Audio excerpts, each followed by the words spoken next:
Quelle crédibilité faut-il donner à cette déclaration du professeur Robert Dussé, qui estime qu'en intégrant la Confédération des États du Sahel, le Togo pourrait d'une façon ou d'une autre s'appuyer sur 3 leviers essentiels. L'accès stratégique maritime, avec justement le port de Lomé qui pourrait servir de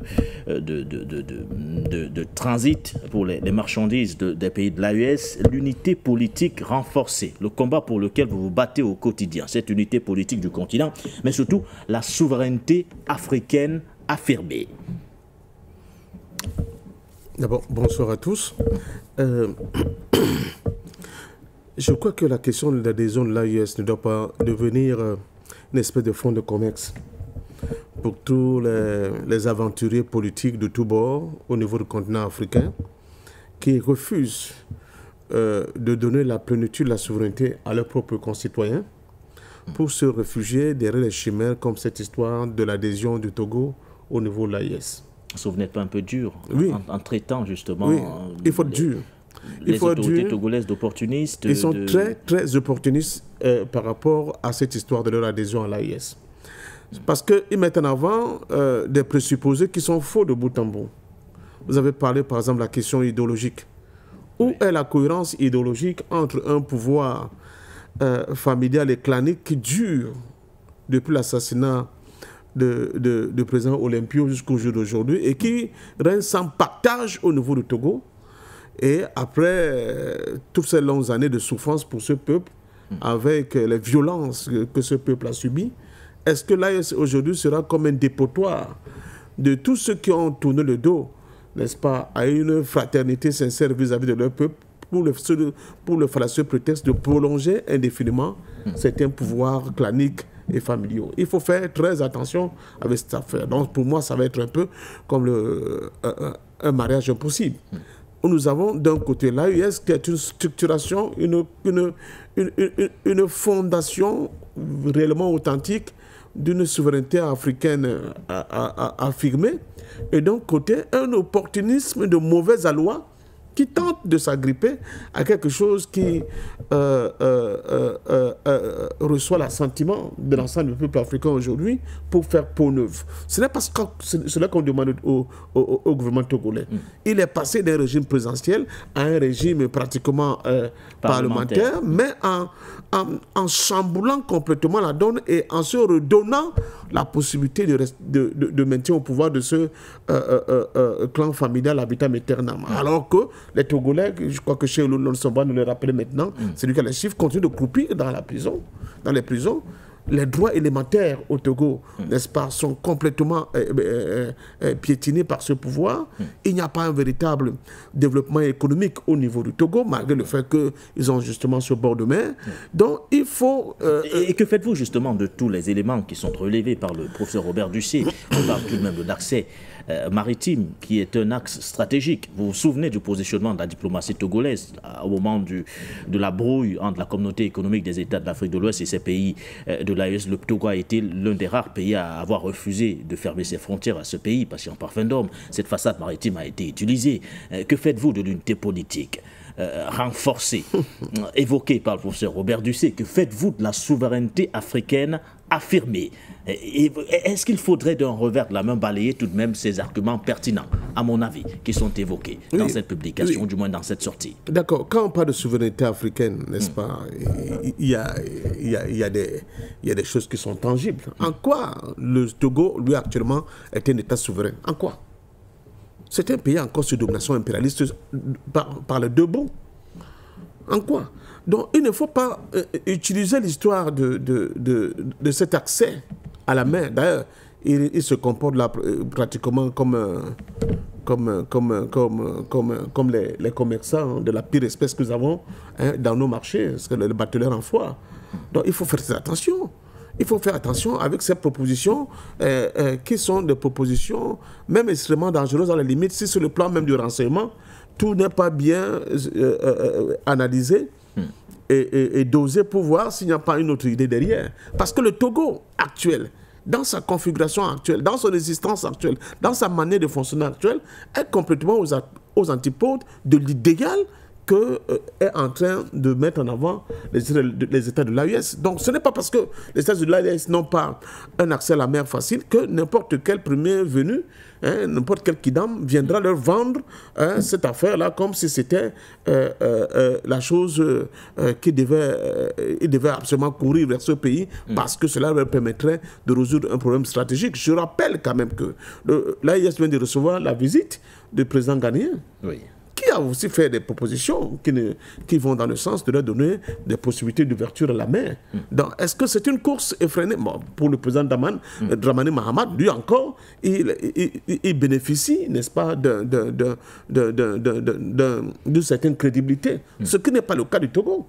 Donc, il faut que les dirigeants togolais balaient d'abord devant leur propre case et qu'ils arrêtent de vendre du vent, n'est-ce pas, aux Africains, parce que quand vous regardez M. Ducé, vis-à-vis de qui je n'ai aucune haine particulière, mais je le trouve extrêmement, je trouve malséant cette manière de tenter de démontrer au monde entier et aux Africains que le Togo est enfin, n'est-ce pas, ce pays qui est acquis à la cause panafricaine, alors qu'il repose, il est assis sur des piliers qui ont créé le premier crime impardonnable contre le panafricanisme, justement. N'oublions pas que le premier coup d'État, n'est-ce pas, au niveau de ces pays-là, c'est au Togo. Et ils ont tué qui? Ils ont tué la personne, justement, qui a posé la question de franc CFA et qui voulait en sortir. Donc, il y a une continuité de cet État jusqu'aujourd'hui. La preuve, l'actuel gouvernement togolais n'a jamais remis en cause la question de franc CFA. Donc, l'AES ne doit pas prendre n'importe quoi. C'est vrai, on dit que dans le jargon chinois, quand on ouvre une fenêtre, c'est pour recevoir de l'air frais. C'est là sur le certain.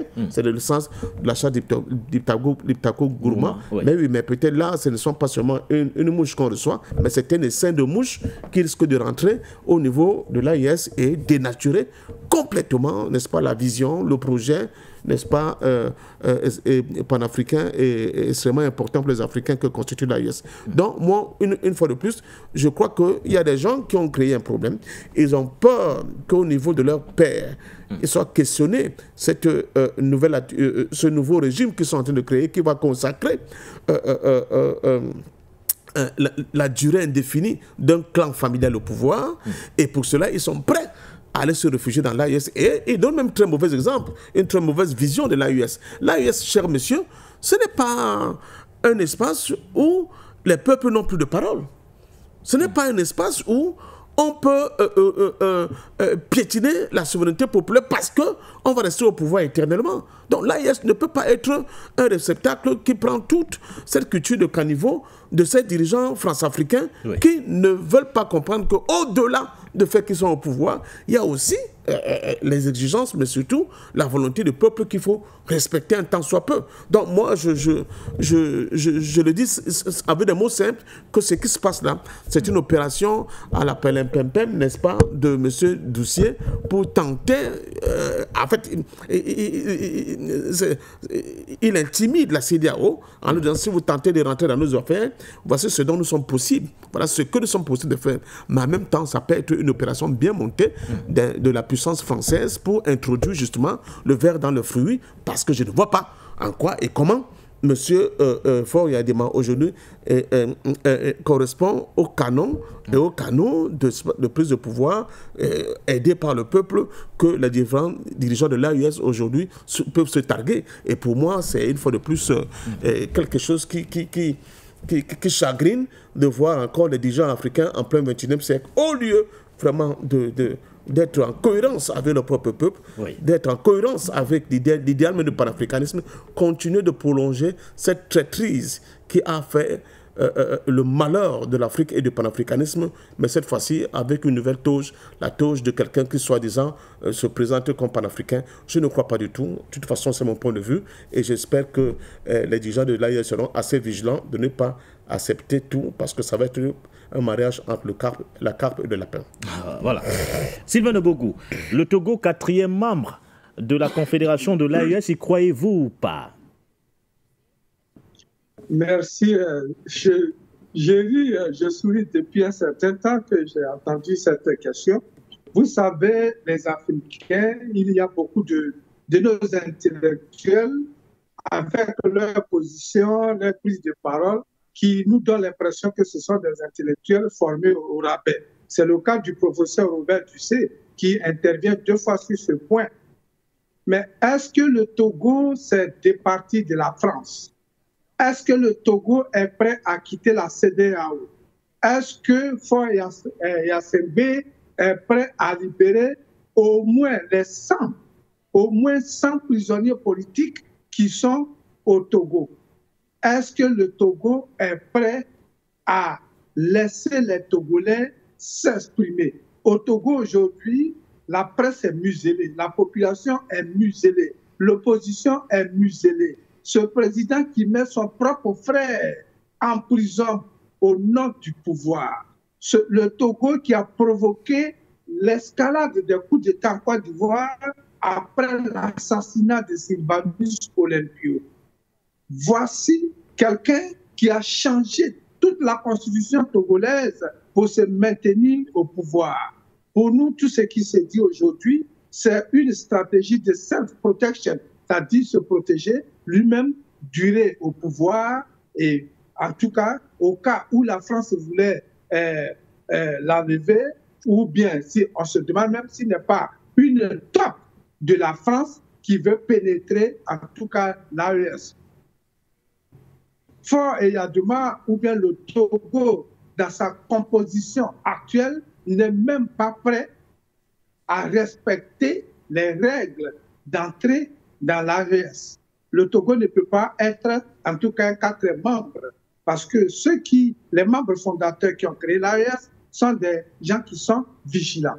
Ils sont des militaires comme lui, peut-être, c'est ce qui le fait chanter, mais nous pensons que Faure Gnassingbé et son gouvernement, en tout cas, ce pouvoir qui est aujourd'hui un pouvoir, un royaume, c'est un roi qui oppresse sa propre population, ne peut pas oser devenir un 4 membre, ou bien le 4 membre en tout cas de l'AES. Parce que l'AES n'est pas une poubelle, n'est pas un foutoir où on vient se reposer pour donner l'impression qu'on aime la population. D'abord, l'AES, sa première force, c'est sa population.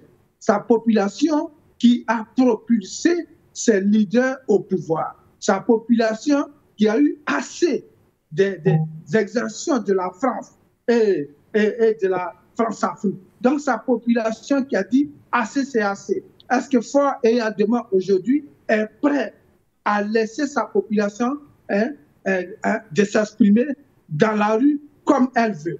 Je demande au professeur Robert Dussé de d'abord donner des conseils à Faure Gnassingbé, de laisser ces prisonniers-là, ces femmes, ces jeunes gens, ces étudiants qui croupissent en prison. Il faut qu'ils les laissent s'exprimer. Le port du Togo, mais le Ghana a un port, il y a des ports partout. Le Sénégal a un port. Ce sont des négociations qui vont se faire. Et donc, il ne peut pas utiliser cela pour dire le Togo va faire son entrée au nord d'un accès maritime, la cohésion politique ou bien la souveraineté africaine. Ceux qui dirigent aujourd'hui le Togo ne sont pas des panafricains. Ils ne sont pas des panafricains. Ils prennent le panafricanisme comme une protection, comme un parapluie. Et ils se cachent là-dessous. Voici ce qui se passe réellement au Togo. Au Togo, il n'y a plus d'opposition. Tous les opposants, les vrais opposants sont écartés. Ils sont en exil. Voici notre frère Lawson qui est au Canada. Au Canada également, où Donald Trump pouvait aller l'envahir. Mais je vous dis que le Togo, dans sa composition actuelle, depuis plus de 60 ans, une famille, une seule famille, Eyadema, qui a tourné ce pays-là en une affaire familiale, on ne peut pas accepter un tel pays dans l'AES. Parce que l'AES, c'est un idéal. C'est l'idéal qui veut libérer l'Afrique. C'est une référence aujourd'hui vers laquelle on aspire, vers laquelle tous les pays africains, la jeunesse, les panafricains aspirent. C'est l'AES qui donne le temps, qui donne la feuille de route. Est-ce que le Togo est capable de respecter le minimum des règles qu'il faut respecter pour être dans l'AES? Je dis non, le Togo, dans sa composition actuelle, est incapable. Parce que ceux-là qui sont au pouvoir ont pris goût au pouvoir. Ils se disent qu'ils sont l'alpha et l'oméga du peuple togolais. Donc, ils peuvent décider de leur vie, de leur mort. C'est cela au Togo aujourd'hui. Donc, ces gens, il faut qu'ils quittent le pouvoir pour qu'on parle du Togo comme quatrième membre de l'AES. Voilà.